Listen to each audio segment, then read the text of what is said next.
But Stanley just couldn't do it. He considered the possibility of facing his boss, admitting he had left his post during work hours. He might be fired for that. And in such a competitive economy, why had he taken that risk? All because he believed everyone had vanished? His boss would think he was crazy. And then something occurred to Stanley. Maybe, he thought to himself, maybe I am crazy. All of my co-workers blinking mysteriously out of existence in a single moment for no reason at all? None of it made any logical sense. And as Stanley pondered this, he began to make other strange observations. For example, why couldn't he see his feet when he looked down? Why did doors close automatically behind him wherever he went? And for that matter, these rooms were starting to look pretty familiar. Were they simply repeating? No, Stanley said to himself, this is all too strange. This can't be real. And at last, he came to the conclusion that had been on the tip of his tongue. He just hadn't found the words for it. "I'm dreaming!" he yelled. "This is all a dream." Oh, what a relief Stanley felt to have finally found an answer, an explanation. His co-workers weren't actually gone. He wasn't going to lose his job. He wasn't crazy after all. And he thought to himself, I suppose I'll wake up soon. I'll have to go back to my boring real-life job pushing buttons. I may as well enjoy this while I'm still lucid. So he imagined himself flying and began to gently float above the ground. Then he imagined himself soaring through space on a magical starfield, and it too appeared. It was so much fun, and Stanley marveled that he had still not woken up. How was he remaining so lucid? And then perhaps the strangest question of them all entered Stanley's head. One he was amazed he hadn't asked himself sooner. Why is there a voice in my head dictating everything that I'm doing and thinking? Now the voice was describing itself being considered by Stanley, who found it particularly strange. I'm dreaming about a voice describing me, thinking about how it's describing my thoughts, he thought.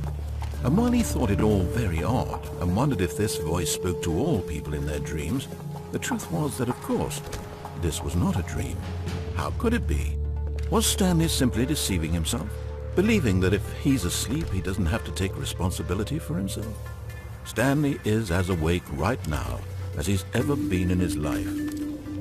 Now, hearing the voice speak these words was quite a shock to Stanley.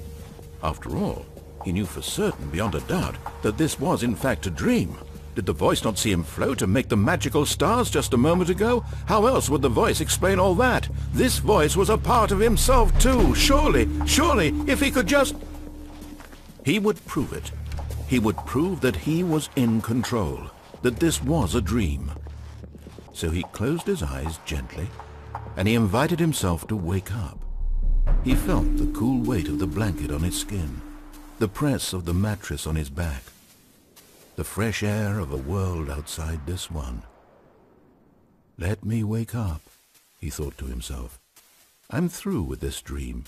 I wish it to be over. Let me go back to my job. Let me continue pushing the buttons. Please, it's all I want. I want my apartment, and my wife, and my job.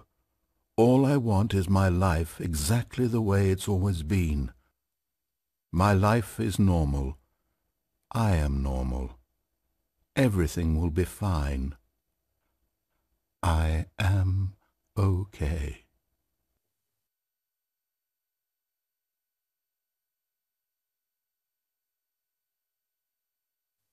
Stanley began screaming.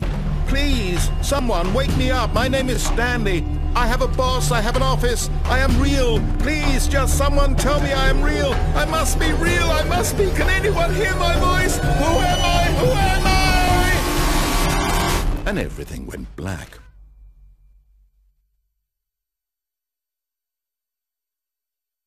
This is the story of a woman named Mariella.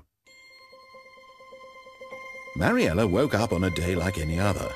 She arose, got dressed, gathered her belongings, and walked to her place of work. But on this particular day, her walk was interrupted by the body of a man who had stumbled through town talking and screaming to himself, and then collapsed dead on the sidewalk. And although she would soon turn to go call for an ambulance, For just a few brief moments, she considered the strange man. He was obviously crazy. This much she knew. Everyone knows what crazy people look like. And in that moment, she thought to herself how lucky she was to be normal. I am sane. I am in control of my mind. I know what is real and what isn't. It was comforting to think this, and in a certain way, seeing this man made her feel better. But then she remembered the meeting she had scheduled for that day. The very important people whose impressions of her would affect her career, and by extension, the rest of her life. She had no time for this, so it was only a moment that she stood there, staring down at the body. And then she turned and ran.